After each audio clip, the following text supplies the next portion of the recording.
Hello, everyone. I'm Catherine Ordun from Booz Allen Hamilton.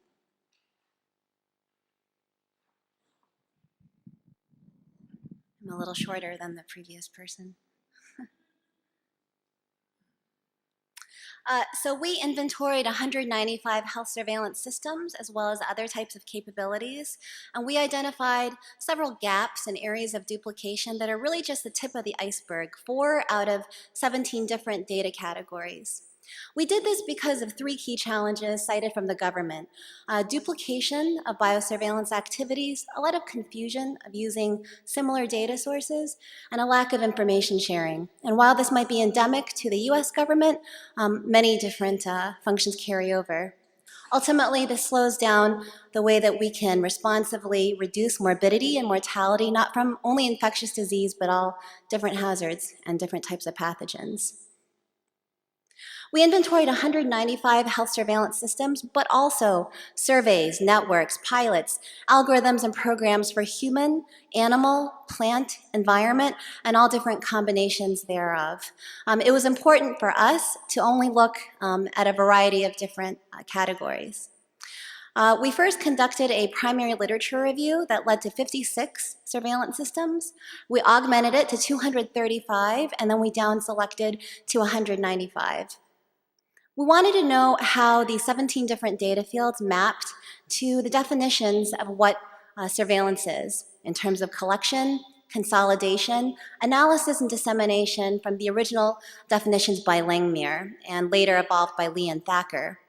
While right here we've got 7 categories out of 17, you can see how we try to understand how they relate to collection all the way to dissemination. And a variety of these can actually be seen through our dashboard that we created. You can see the 17 different data fields to the left. Those are the inventory fields, but we faced a variety of different challenges. Obviously, English, this is largely from the US government, but half of the systems and programs were restricted in a lack of documentation. I know the slides go quickly, so if you follow me on Twitter, it's Nudro, N-U-D-R-O. I will post this link up, and you can explore the data on your own. We've created a variety of our Shiny applications to sift through. In our analysis, over half of the systems really propagated between 2000 and 2009. Our hypothesis is US government and increase of funding after 9/11, with a great deal of actually algorithms dealing with advanced methods. Some key high-level takeaways. The large majority dealt with passive surveillance systems solely focused on infectious disease, with a large swath of the US population covered, but again, a low level of documentation and a large amount of restricted data. When we did a keyword frequency analysis across these 7 different categories, what turned out was that the majority of systems are rather basic. What you might consider as advanced analytics or next generation analytics were very few and far between. Some original gaps. Very few systems covering mental health and injury, and a large amount of duplication. If any one system was to cover one particular disease, it would have to be influenza. And there's many system of systems. In terms of data sources, a lot of the same data for the state public health department, hospital, and lab recycled over and over again, and a lot of gaps about how exactly that data was submitted into the system. Most of the gaps for our knowledge was really found in IT.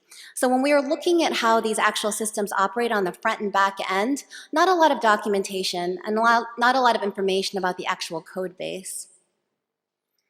And then finally, with analytics, again, like I was saying earlier, most of these systems, very basic maps, tables, charts, very few, probably less than 12, actually do anything with modeling, forecasting, prediction, and any advanced analytics.